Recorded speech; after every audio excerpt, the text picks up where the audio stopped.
I have been on a journey with Toastmasters.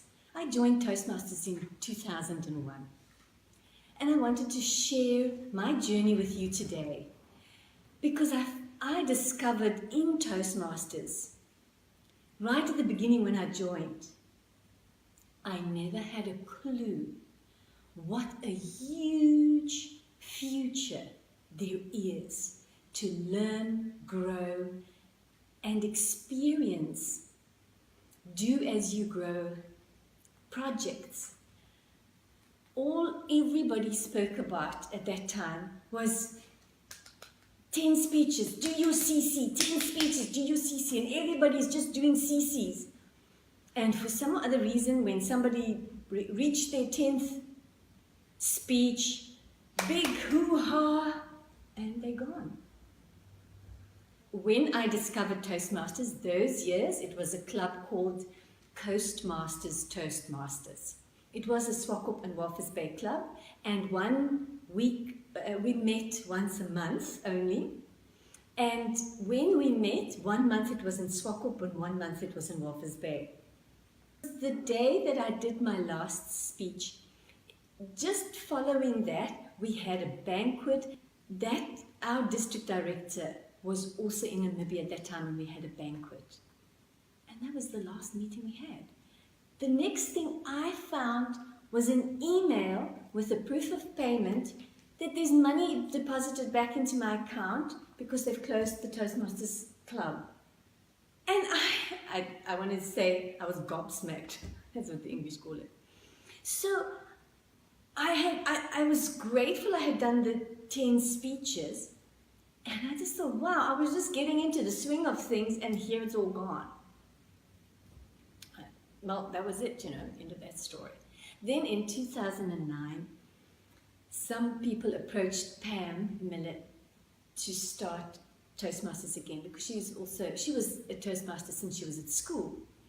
And she then tried to get a list of the old Toastmasters and tried to contact everybody, and I received an email, and the two of us started the club again.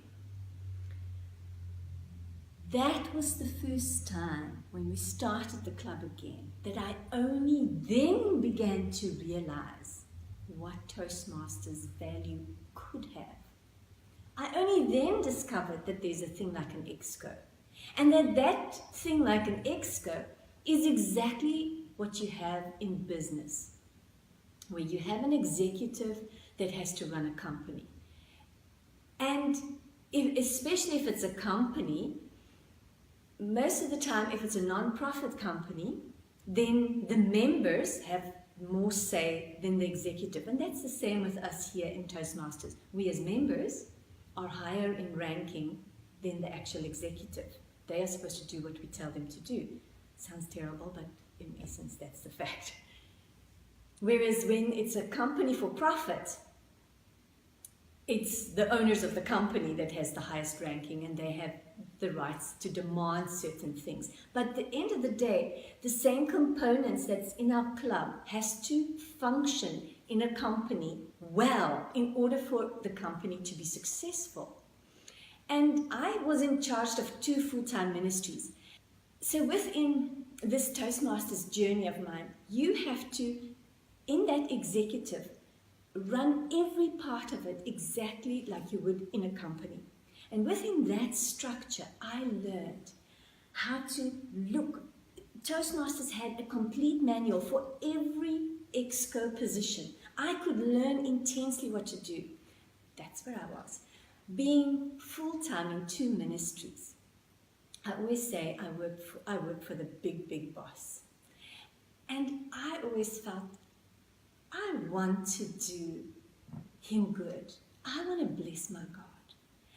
I don't want to try things in the ministry. I want to walk in there and do what's proven, what I have experience of. And I felt that Toastmasters was giving me that opportunity to test and try and grow my leadership skills, and then go out there and do what I've learned and to be successful. And that's what I really loved about it. So I want to today just give you a little glimpse. Today's purpose of this speech is to be able to show you that there is so much in Toastmasters where we came from. There is so much more.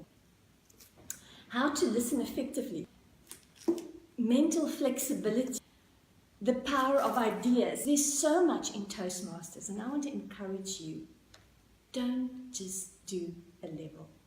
Dig in for more.